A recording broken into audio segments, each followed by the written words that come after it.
Hi, I'm Cynthia Schiller. Please like and subscribe. So I'm still recovering from COVID, but I'd like to talk about the subconscious mind, how it controls our behavior, and why I see a correlation with narcissism and how it describes whether or not our narcissist can actually change. So because our mind is so full of memories and ways to handle things, our subconscious mind is 200,000 times more data is within the subconscious mind as opposed to the conscious mind. So when a narcissist will go to therapy, they try to control their behaviors if they're willing to try. Most of them are not, but so much of how we react is subconscious, and it is our autopilot. It's a second nature. And that's why it's like so difficult to change that. So how does the subconscious mind work? We'll get into that first. So for decades, it was thought that the unconscious or subconscious mind is more powerful than our conscious mind. And some even think that if we can access and control our subconscious mind, we can do extraordinary things. Some people believe in uh, telekinesis, different kinds of things that we would be able to do. There's still debate on that, but a healthy human brain can process 400 billion bits of information within a second, but we are only conscious of about 2,000 of those 400 billion bits of information. So to put it in a more simpler way, most of the information of reality is processed by our unconscious mind. So there's a lot going on in our minds as we go through life. So for the narcissist to change, they have to change that a lot of their subconscious mind. And when you see how much is in the conscious realm, for them to change everything in that subconscious so they can bring it to fruition into the proper actions, proper behaviors, proper patterns of communication, seems quite difficult. Also with the brain damage that they have going on, the shrunken brain size, decreased amygdala, the different parts of their brain, the problems with the neurons communicating. It's, I don't know, but the conscious mind tries to process billions of information at once. So it's, if we were to experience every little bit of that information, our lives would seem chaotic. So our subconscious translates most of that information, filters out the things that aren't really necessary. And this allows us to have a life that can make more sense to us. It filters through all the extraneous items so we can deal with what is at hand. So our subconscious mind is powerful, often termed as autopilot, and it keeps all of our insights, the way we perceive things, different concepts, experiences, deep into our brain long after our conscious mind has even forgotten about them. And from here,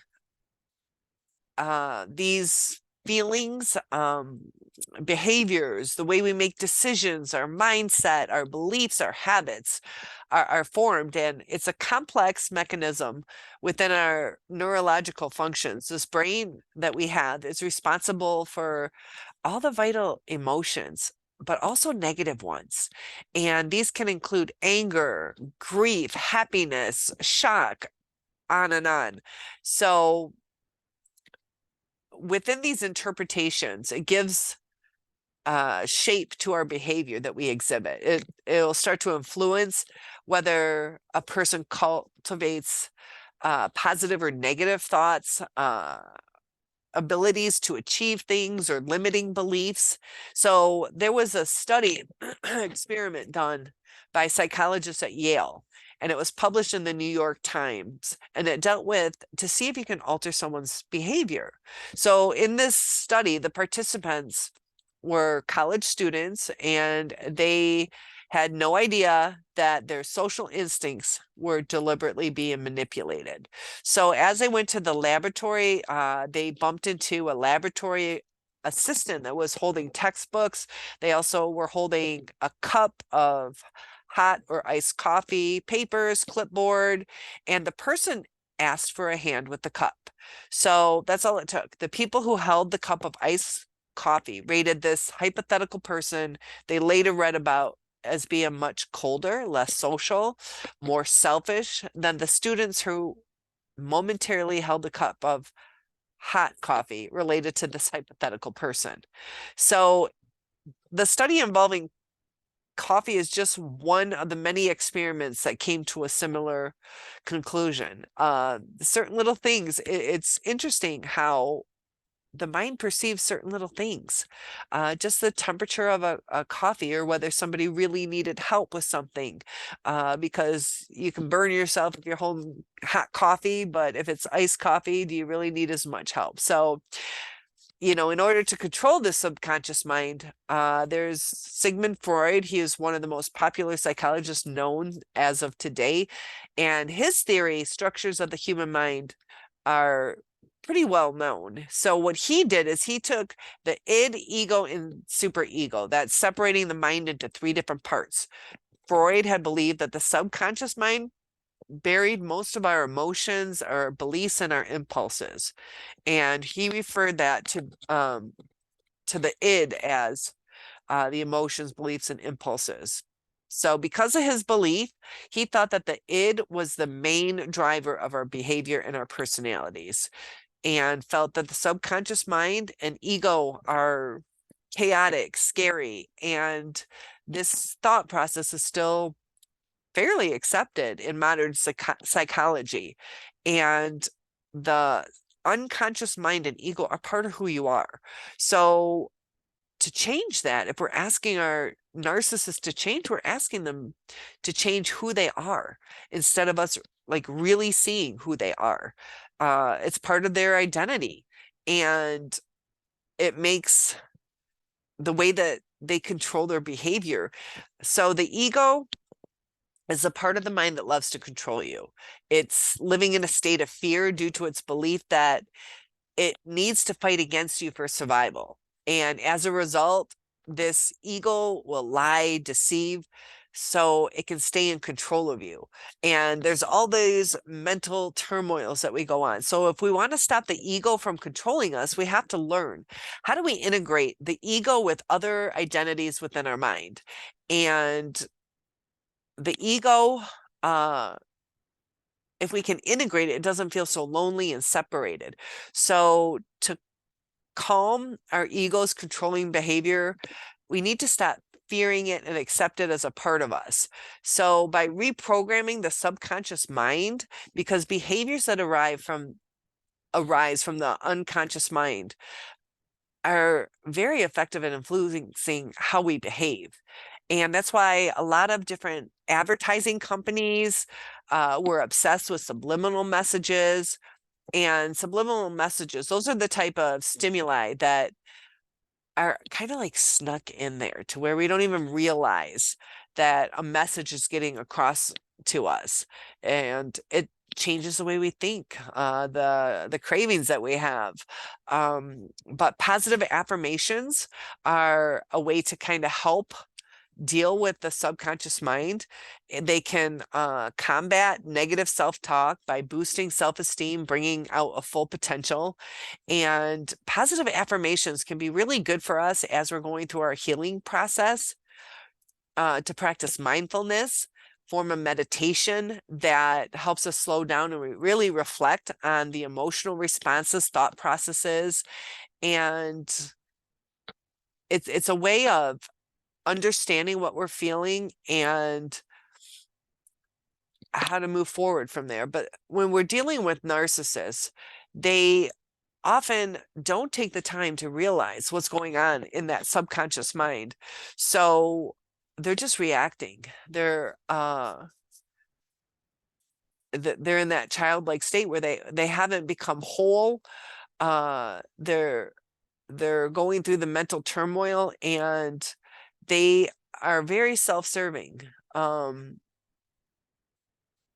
it gets confusing when they start out in the love bombing stage, but the deeper you get to know them, it's almost like you're going deeper into their subconscious in a sense, or they're letting a little bit more of their true self out, that a lot of times we're fooled by it. And they are master manipulators.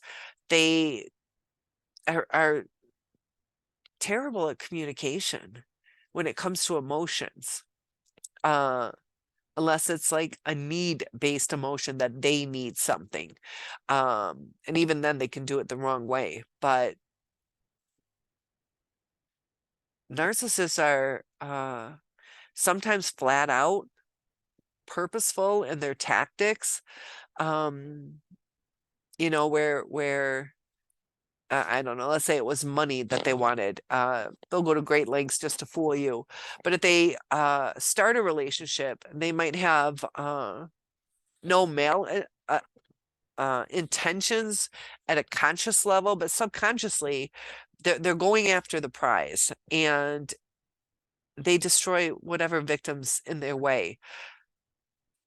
And you see it over time in the patterns that they have with relationships, that you know, the way they talk about people, the stories that they tell. So, you know, the subconscious mind is a big part of how we behave and experience reality. So by trying for us as we heal to reprogram our subconscious mind to block negative thoughts and to encourage ourselves with positive affirmations, casting aside this ego so we can help achieve mental and emotional stability. And in doing so, we're also going to have clearer thinking, because I know after dealing with narcissistic abuse, we have a lot of brain fog, and we can tap into our subconscious mind, but we have to relax to do it. We have to trust in who we are. So we have to rebuild ourselves to become whole again. But the narcissist, they're broken too, and they refuse the help. If you've noticed, you know, after the breakup, how many of them are searching right now? What did I do wrong? How can I make it better? And if they do come across some good information, they use it in a manipulative way. You know, when people are sorry for things that they've done, there should be a change in behavior. The narcissist won't change their behavior. They're just going to hide it better, or they'll delay doing that action until it's easier to get away with it. They don't change who they are. So it continues being toxic. And I noticed too, at least with mine, and if you guys can comment below, how many times did they say, babe, how can we make this better? What is it that you need? Not what's wrong with you or why are you acting this way, but to really get to understand where things were falling apart, or did they just get angry? Did they try to have a healthy relationship? You know, when things are going good with the narcissist, they go good, you know, they do. But there's also times where you think it's going good and they're just doing a lot of underhanded things behind your back, whether it's taking money or cheating or just not being honest about things. And it starts to eat at the core of the relationship, which is the trust. And we start to sense that. We start sensing it going south.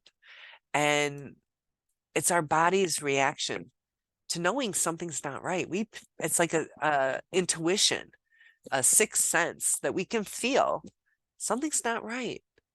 And when we try to get to the bottom of it or try to work on it, it's almost like the narcissist knows the gig is up. And that's why they're so defensive on things. They'll shut down because they don't want to be found out. So if they give any excuse or explanation, that we'll probably see some holes in their story. So they just shut down.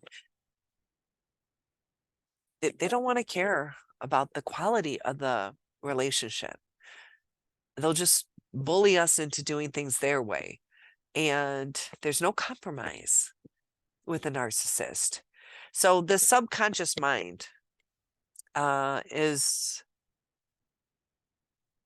based on our experiences in life, and it's our autopilot on how to react. So the narcissist autopilot is toxic, and our autopilot is a little bit different, to where we see something wrong, we want to handle it, we want to fix it. And the narcissist is kind of the opposite, where they want to disregard what's wrong.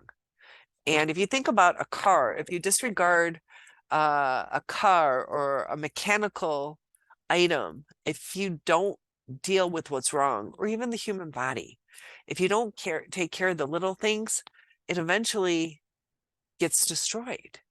And that's what's going to happen in these narcissistic relationships. They're never going to work because they never take care of the little things, and the little things start stewing and turning into bigger problems, and that's when the relationship falls apart. So this new supply that they're with, it's just a cycle.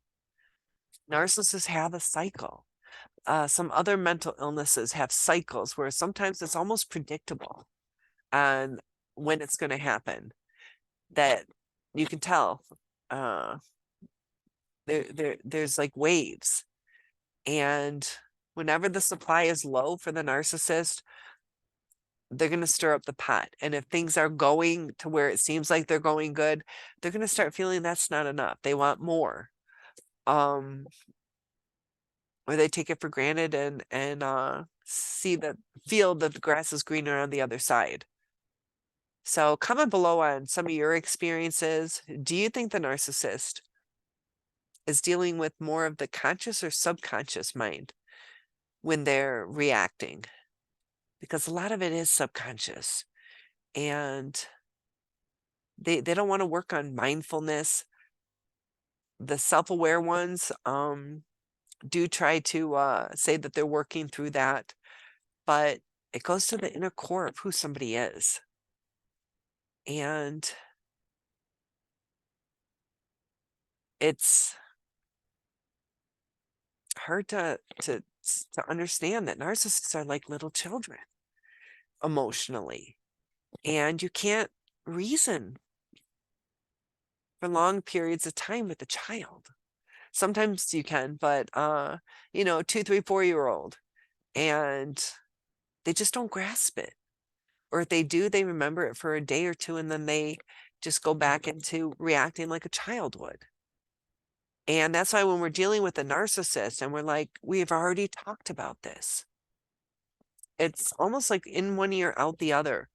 It might stay a day or two, might stay an hour or two, but it's not like a lifelong change, because it doesn't serve their purpose, and they'll do what's easier. So please like and subscribe. One-on-ones are available. The mind's fascinating, but so much of who we are is subconscious. We're on autopilot for the most part. We react and act, but the narcissist knows how to push our buttons too, and that causes us to act out of character, which becomes very uncomfortable for us.